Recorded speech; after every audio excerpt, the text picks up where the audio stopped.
to Detection Dispatch, the show where we go beyond the alert and into the craft of the engineers building the detections that actually hold up under fire.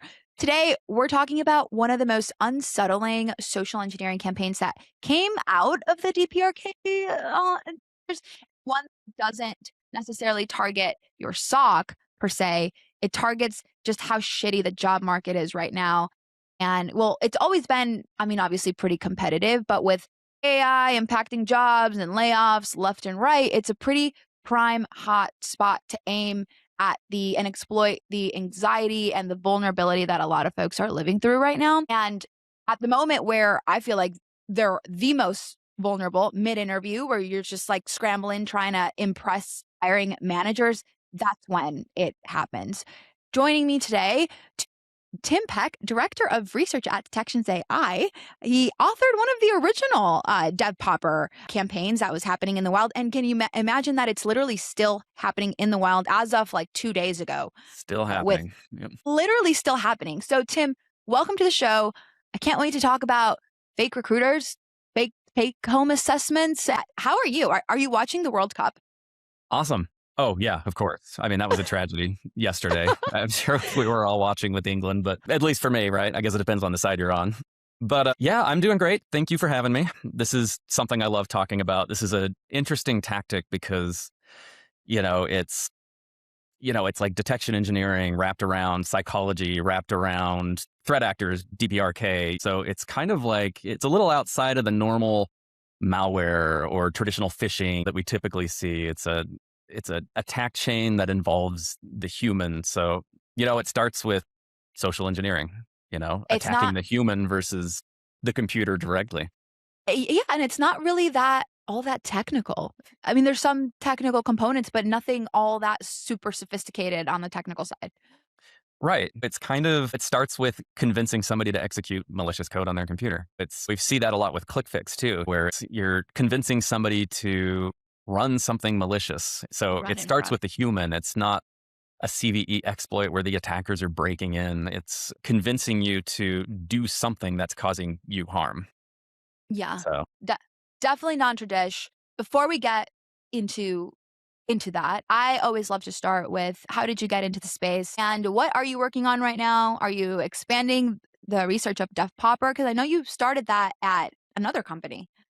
My previous role, yeah. So before I started with Detections.ai, I was doing full-time threat research mixed with detection engineering. So I got my hands on a lot of malware. We were kind of on the forefront of the discovery side, where we were the ones putting out the threat intel, looking for new malware, naming malware. So that part I really liked getting into. So we eventually stumbled upon this campaign and put out a report along with some other vendors too, kind of in that space. There were a lot of different vendors tracking it kind of all at once because at the time it was new and novel. But yeah, before Securonics, I did some consulting work on the SIM side, worked with customers. That's kind of where I got my feet wet with detection engineering. It was a mix of consulting mixed with improving SIM capabilities for threat detection. And so, detection engineering, that's where I got the bug, being able to actually catch threats. I think at that point too, I stood up my own hack lab where, I could kind of run my full validation cycle as well. Like, cool, I have a rule, but let's run the malware. Let's run the script that I'm trying to catch. And then I was able to show my customers at the time that, cool, yeah, here's a nice rule that can catch whatever version of malware or ransomware. Here's some cool data and some logs to go along with it. So that's the type of stuff I think they appreciate because, rightfully so. I think everybody in the detection engineering space is a little bit suspicious, right? Like, cool, here's a rule, but, show me, right? Like, I need the data to go along with it. Has it actually been tested under real conditions and not just, fake data or just gut feeling? This is the behavior. Here's the rule, but not actually simulated. Right. Yeah. That offers like a whole level of confidence at that point when you have that. And, sometimes, you don't have that data, especially when you're on the CVE side of the house and you kind of go, well, okay, based on what I'm capable of researching, because I don't have the enterprise tool that it's attacking. Yeah. Here's a detection that should work. And a lot of times it's the effort behind it and just getting that confidence as high as you possibly can. But yeah, we're going back in time, before that, that's where I started my cybersecurity career was at IBM. And I believe you're an IBMer past We're IBMer former too. IBMers. Former IBMers. That's where it Yeah. all starts. Wait, so I gotta know, did you work inside of QRadar? I did. Okay. So yeah, so I started as a threat analyst on the IDS IPS side. So Okay. back when IBM had their Preventia lineup, we would support that and support customers for processing alerts and a false positive tuning. Yeah. And then I kind of morphed my way into the QRadar side, and that was my intro to SIM, which Yeah. was a lot more obviously. A SIM is a lot more robust than an IDS IPS, so that was kind of a like gateway drug into the SIM space. I mean, And what's a then I would detection engineer without a SIM? I, right. Yeah. I mean, I guess it does exist in IDS IPS. You have Suricata Snore, like we're kind of That's all over true. the place. You could even argue like Zeek and stuff like that. Zeek. Yeah, the Zeek. The But, there's a NDR lot. world. But Mhm. SIM, I think, I'd probably argue is probably 95% of detection engineering space with whatever type of SIM that looks like. But I But feel like you would appreciate my take on QRadar because at the time, and I'm not saying nowadays, because Eli Woodward is spreading rumors that I still like QRadar nowadays. I'm like, no, no, no, no, no.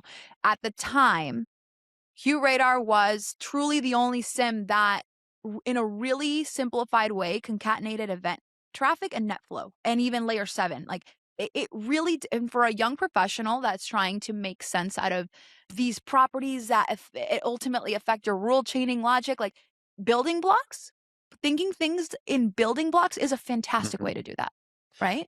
absolutely. Yeah, the content, I think it was the first sim too that had really rich context too into your environment, like with Yeah. your assets, and you could have your I think you could The have your own magnitude, the you magnitude, criticality, magnitude, and you could have severity. yeah, so like your I think it would link into your for it's so long since I've touched QRadar, but like you could have your vuln scanner basically report to QRadar what your Exactly. technologies were I've and build configured out a like lot an of asset Qualises. database. Yep, Uh-huh. Yep. It even had a Qualis dashboard inside of it. the Qualys dashboard. Yep. And yeah, I know that kind of got me into like creating rules too, as well as Yeah. tuning and modifying them. And then, yeah, my next full time sim rule, it was pretty much just that. So, yeah, I've been in Really. the rule detection space for a while. I love the research side as well. Just Mm. getting paid to just blow up malware all day is, pretty awesome. That's a pretty sick job. It's pretty sick, like, all right, let's run this ransomware. I remember this has nothing to do with what we're talking about, but like just seeing what would happen if you execute like 20 ransomwares all at once. Just to, Oh my god. Oh you my kind of god, have to rest have in fun with peace. it. Oh, yeah, you I could mean, like, well, they would be competing to encrypt everything for each other. Like, how would that even did well, they encrypt the malware file? they would, and they'd encrypt each other's encryption files too. So you'd have to like encrypted. And what's weird is like the fast ones, the ones that are really good, like Yeah. Lockbit, Mm. they ended up losing because they were the fastest. So then you'd have yeah, it was kind of counter, but I don't know. This is like the weird science we end up doing when we have access to labs and maybe there's something to be gleaned from all this, but I think it's the pattern involvement of it all. It's constantly the evolution of rules. Someone who maintains a rule content library has a unique view. I do believe that as to like what actually gets used by customers, because so many of these detection content libraries just grow stale. And for sure, you having a view of what actually gets deployed out in the wild, it really shows how good of quality that rule is. And or if there's a new attack vector or a new thing, looking back and be like, oh, I have a rule kind of like this, and then adding on to that rule instead of building a new one, and it add for a sure. unique perspective. Yeah, for sure. It's the life cycle, right? It's like when to produce a new rule versus when to update an existing rule. And Yeah. then, you have so many other variables too, like the technologies involved with catching this and endpoint logs, their data sources, which is more or less capable of. And then when you're on the SIM side, you're on the vendor side. So it's like, well, okay, what's the average customer going to appreciate? At least I know. first, before we start getting, deep requests for coverage. But at the end, taking all of that knowledge, that research knowledge, that detection engineering knowledge is kind of what led me into my current role at Detections.ai, where I'm able to help build this product that detection engineers like myself would end up using, making it better. And I haven't even been with a company for a year yet, getting up pretty close, but it's been amazing to see the amount of changes we've had, especially around the community side where, Really? we're trying to make this product as good as we possibly can for detection engineers. And like the ultimate goal is to save them time, especially when that crisis hits, right? That CVE, that attack tool, that Nightmare Eclipse tool, of course, that's going to be released. Just having those ready based on a community model is something that's been really fun to build and watch it evolve over time. It's been amazing to see how fast that repo grew in even in just in months. Like it went I remember being a part of the early Harrison connected me Mm, with this community at the very, very early days. And then all of a sudden I look back and now like it was like 8,000, then 10,000. I don't even know where you guys are at now. yeah, I don't either. I think it's up over 20.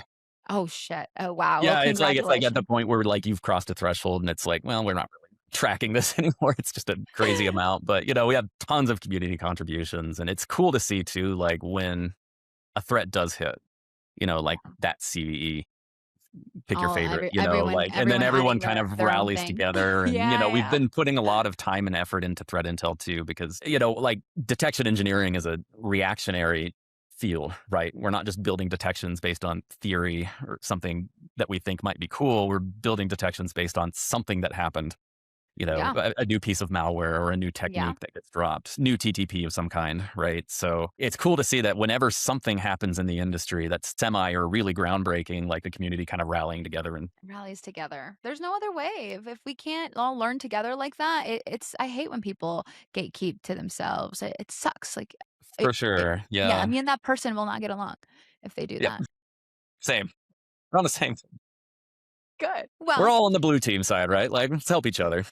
exactly, exactly. Well, let's talk about some of the ways that we're seeing the job market get exploited because it really is both on the faking the recruiting side of things as well as faking as a fake candidate. And I think you've covered more the research on the fake recruiter side where they Yes. post as a hiring manager, right? Real developers will apply and they'll get sent this test. How have you seen that unfold? How elaborate does that recruiter need to get? And I mean, and also, is it right to only blame DPRK? Because I feel like maybe it's not all them. And now they've picked up on the novelty, and other people are probably really leaning in and trying to copy that. Yeah, it's interesting because Dev Popper is about a year and a half old at this point, which is when, we released Dev Popper, Palo Alto released Contagious Interview, Mm, ESET released another one called Deceptive Development. It deceptive. was kind of all around the same time. So those clusters were all kind of getting formed right around the beginning of 2014. It does seem like all roads seem to lead back to North To Korea. DPRK. I haven't, right before this call, I kind of dove back into it just to just kind of casually, oh, here it is again. It really does seem like this is just a really, I don't know, a strong tactic of North Korea, whether it's 100%. I mean, we can never be It 100% can never sure. be, yeah, 100%. But yeah, it just does seem like all paths lead back to DBRK anytime this does get resurfaced. So, and yeah, you're absolutely right. This is the research I've done in the past has been on the fake recruiter side, Mhm. but it can absolutely go both ways, right? And you end up with totally two different threat profiles, right? Like Oh, yeah. your fake recruiter would be trying to steal your stuff, infect you with malware, whereas like the other way, The interviewee fake would try to candidate. infiltrate your company. Yeah, I mean, it does go both ways. So yeah, It can get pretty elaborate on both sides. It's like for the fake recruiter, right, sending you a coding test from GitHub, running the malware themselves, and then damn, you're popped, right? But and maybe it just stops there. But for the candidate, I mean, are they gonna fake their way and then actually end up working at the company? And then like how long like how how long are long they does it gonna go on? stay And it there? does happen. Yeah. Yeah, that's a very elaborate, long game That's the kind of long play. con. Yeah. But think about the stakes though. Like if you do gain trust inside of a company, especially for a position that would have access to internal resources, confidential information, it's kind of a gold mine without deploying any malware. I mean, it's not a thing your EDR is going to catch. It's not a thing your SIM is going to catch. It's No. Where do you draw the line with HR and then security? Because this is more, it still happens in the external side. There's a bunch of external documents being sent around from recruiters on the fake recruiter side. But just a couple of days ago, it seems like even as developers looking for collaborations opportunities. It was like a literal, like, hey, I want feedback on this cool project I'm working on. Here's like this super exclusive, program. You can run it. And for someone who's a developer, you're very much used to running code that you didn't write, Yes. Yep. right? And exploiting that aspect of it. And then this guy's literally desperate. I mean, quite literally, he said it. Right. Yeah. Still very fresh attack. It's purely social engineering, and you can see it both ways. With DevPopper, we saw it was more outreach, right? Like LinkedIn recruiters looking for devs, temporals, usually one-offs, like project-based type. I agree with this guy. If there's malicious GitHub repos out there, again, where is the line? GitHub should be getting involved. Vercel was like the one who helped get the HTML kind of like the vibe coded website of it up. There's a couple different people involved here. Right. Do we not have brand monitoring here to see clearly this is a malicious repo? I don't know. Oh, this GitHub in general this year has been under fire. I mean, It Shai has. Halud. I mean, you could just go on and on, but yeah, I mean, GitHub staging isn't, especially if you're targeting devs, isn't like an unusual thing, right? Throw your code Yeah. up in GitHub and have them clone and run something. I mean, that's such a normal workflow for a dev to do. It just that by itself wouldn't set off any alarm bells. Have you done any research on maybe the structure of the repo? Because there's certain best practices that typically a good, well architected, well structured GitHubs are sort of organized as. Is there any real like obfuscation or test behind it? That because it's really difficult to see what is a malicious GitHub repo versus not. It is. In the case of DevPopper, it was really interesting. You would end up cloning a repo, and I can't remember the type of application it was. It was some basic app.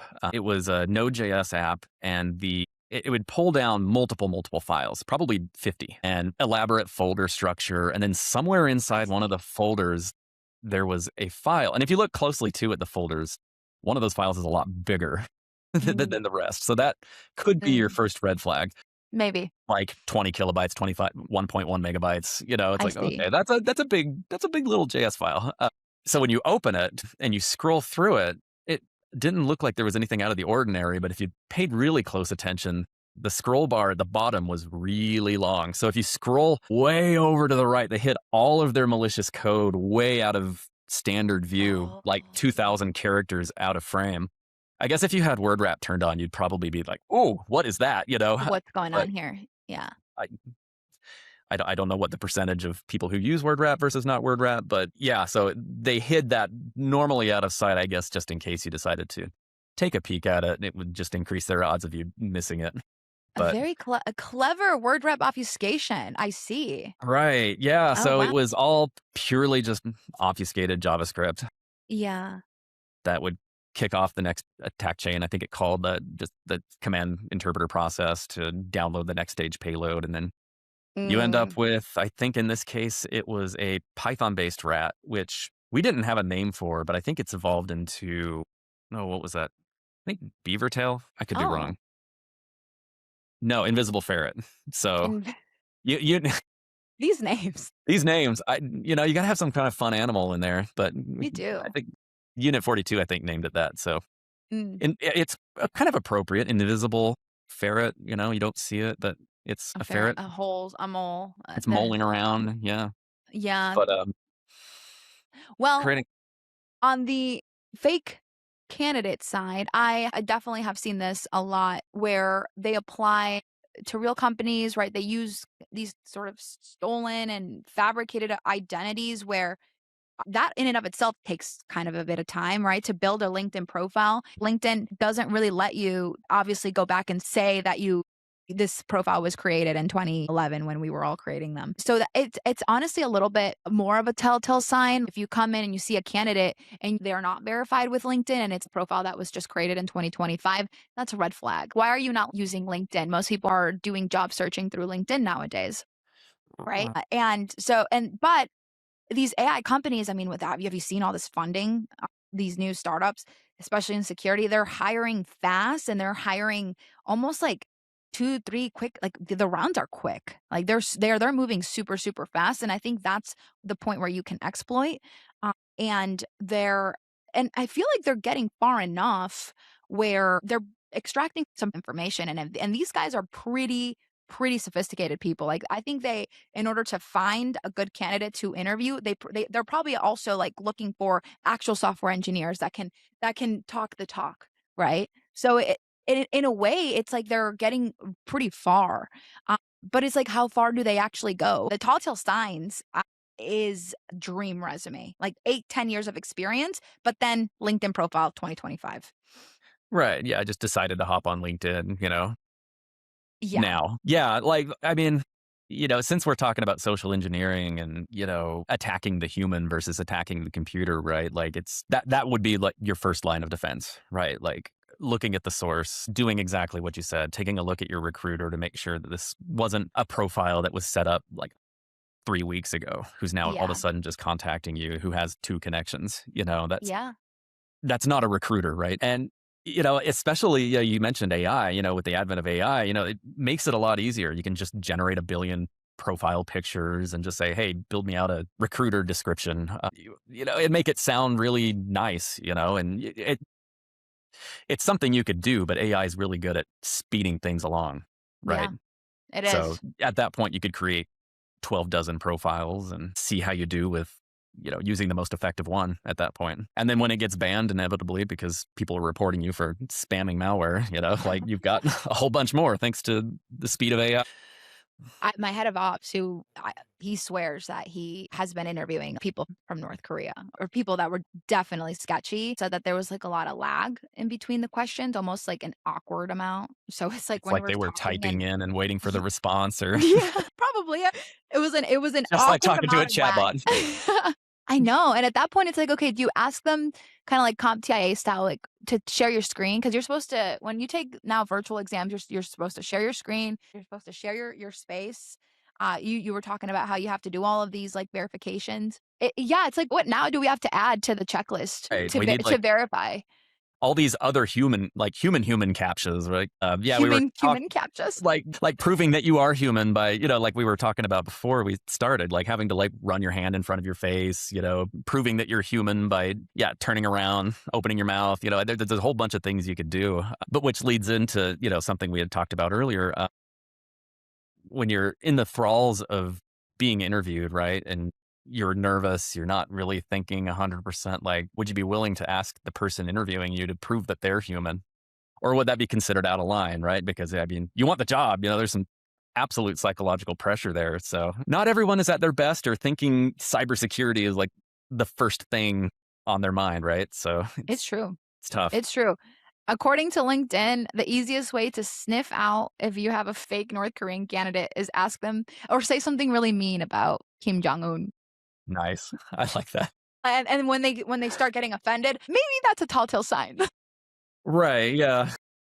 But That's fantastic. according to LinkedIn, not me, so don't come after me. But okay, the psychology of the lure. So, what is it about the job interview, would you say specifically, that makes people just override that security instinct? Like, obviously, you and me, we're living and breathing security. We can sniff something out more and probably pass a phishing campaign more than just somebody in accounting, right? Or somebody in finance who they live and breathe talking numbers. For sure.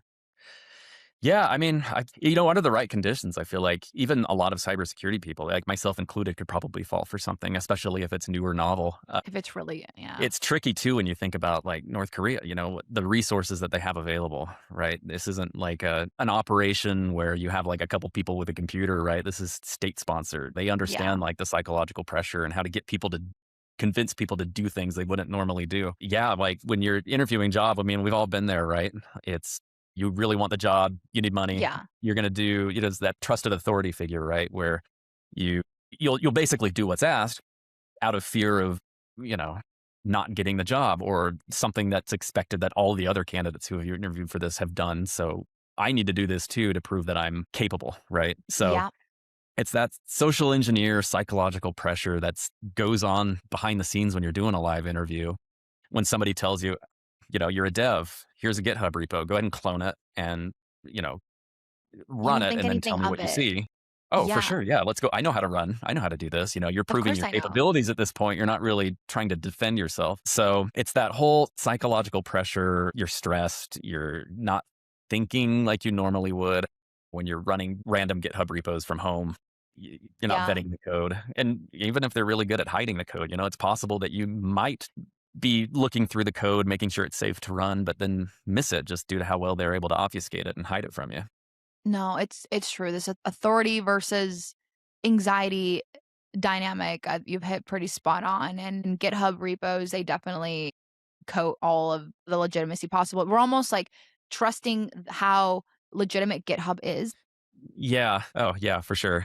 Yeah, like I Yeah, said, I mean, this hasn't been the greatest year for GitHub trust, fair, but fair. That's it's, true. it's, well, awareness, right? So maybe we'll start seeing other tooling be used. If it's not GitHub, it's going to be something else, right? It's genuinely like a clever campaign. I'm just it's not just lucky. I'll give him that. Like because you can't train that instinct away without breaking their actual job function. Right. It plays perfectly into that job function because Yeah. it's not like these threat actors when they're posing as an interviewer, they're asking you to do something that's outside of the norm, right? In the Yeah. past we used to get phishing emails where it was like, please enable macros. And maybe some people would, but I think most people would look at that and go like, oh, wait, my Oh. cybersecurity training's kicking in at this point. Like, I shouldn't do that. And with this one, you're on an interview, already stressed, and then they're asking you to clone a repo and run some code. This is Mm. exactly something that you would probably have done on a past interview if you're a dev. So it's very in line with exactly what you might do. Um, it's just with a little malware on the side. But you know what? You made a good point. It's not going to affect you and me. I'm like saying, "Oh, it won't we won't be victims," but there's been some phishing emails that have been very, very, very good, like, as of late, and since I'm so chronically online, like, I don't think it would be hard for someone to really quickly figure out that I love me Diet Coke, oysters, Taco Bell. If I see any carefully crafted, "Oh, the best oysters in Chicago," or "happy hour oysters, $1 for oysters in Chicago," I'm going to be clicking on that. It's gonna happen. Right. Like, it just requires, like, those perfect set of circumstances. Maybe a little bit of Uh, stress mixed in, and if somebody knows you well enough to spearfish you in a way. it's true. Right, yeah, like, So what are we supposed to be doing? So spinning up a new email every single time, like a fake email, going on AWS and taking advantage of the $200 credits for each new account, and then running a VM and then running the GitHub inside there? do everything from VMs. Have your email VM, have your interview VM, like, compartmentalize everything we do. This is my browser VM. Literally. I mean, that's what it's gonna have to come down. I feel like there should be more of a community-based also approach to job search. Job descriptions should be transparent about their salary. You should know what you're getting into, it's the team you're gonna be working with, and there should be more of like, oh, what is available versus just these rando one-offs opportunities that if people don't already know that this team is well known and they're looking for their next person, maybe try to go with a more reputable brand, right? Yeah, I think it's hard in the case of DevPopper too, because it's not so much a recruiter, but more like, hey, we're working on a side project and we need Oh, a dev, right? I Like, see. hey, we just need somebody for the next 3 months to come in and Like code up something this quick. Node.js app, Yeah, right? So I don't yeah, have really any professional development experience, but I'd imagine that's probably a lot more common. I'm not so much in yeah. the cybersecurity space, which I think we're No, used to, but I feel like in cyber, you don't really have these temporary jobs. no, you're kind of in it for the long Yeah, haul you're in it for the usually. long run. Yeah, at Working least a on big year. teams and At yeah, for least a sure. year. Yeah, but that's true. These guys probably just wanna just jump from gig to gig. Right, yeah, sweet. 3-month gig for, X price, yeah, that I know JS pretty well. Is that why then why developers are a prime target? 'Cause it's higher churn? Is it because those stacks is it stack related? Because Python, you could do so much with it, both maliciously or Rust specifically, like, what Mhm. this group is the target, really. Yeah, and that's honestly something I didn't think of, like the whole victimology, why they were targeted. I think that's a really good point, because of the nature of the job is an easy target Yeah. versus longer term trusted roles where you would be working, like you said, in a team where, yeah, I think that probably could be a huge one. I think so too.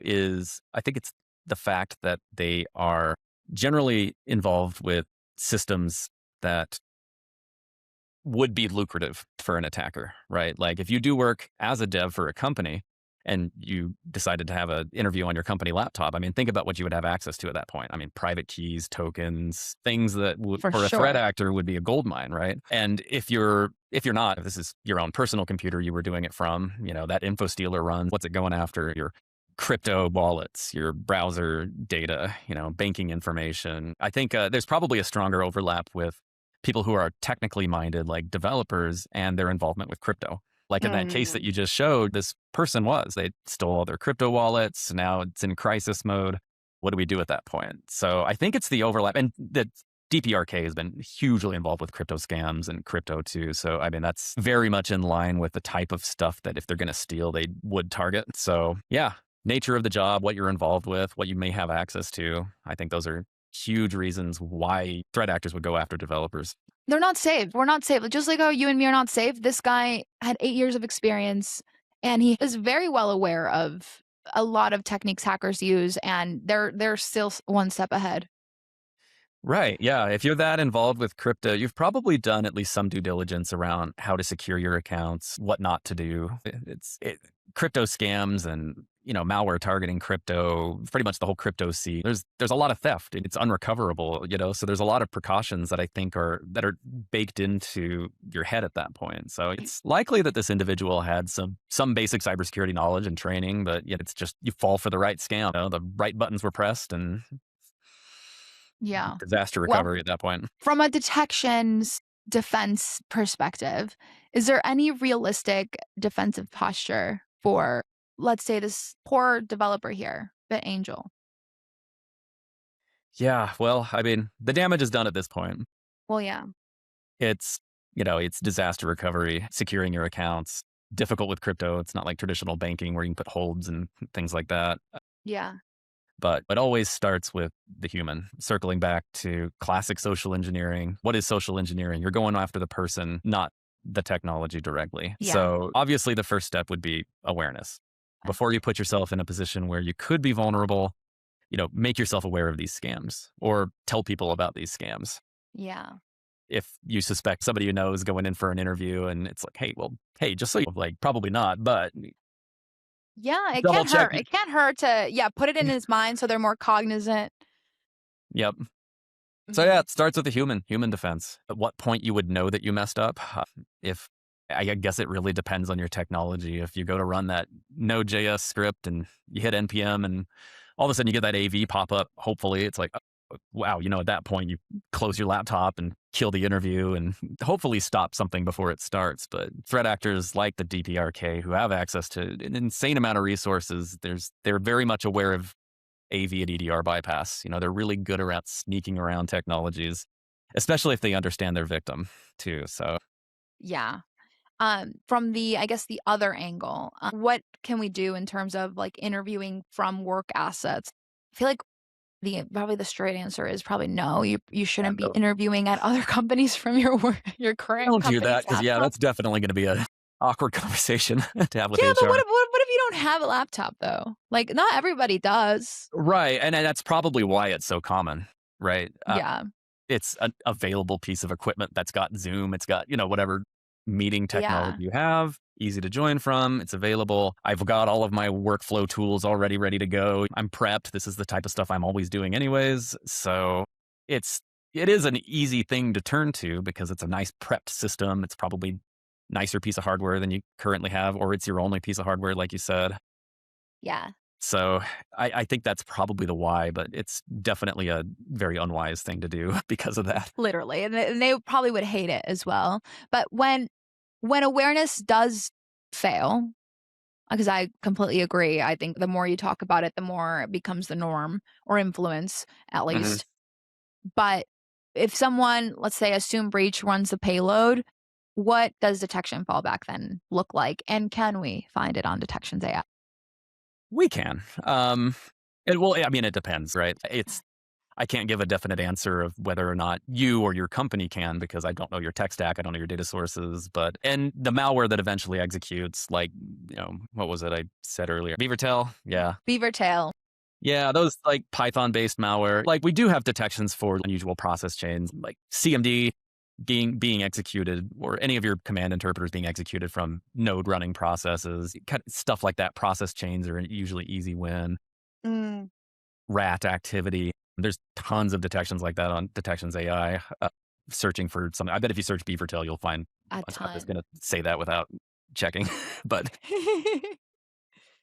I mean, so it's kind of like finding what works for your sim, works for your environment. Yeah, I think especially in regards to a lot of the GitHub based malware that's happened this year, there's a lot of, JavaScript, Node based, JavaScript, ClickFix too. It's Python-based pretty malware, common. ClickFit. There's Oh a yeah, lot of definitely. overlap, I think, with these technologies and these type of command executions. So Oh yeah.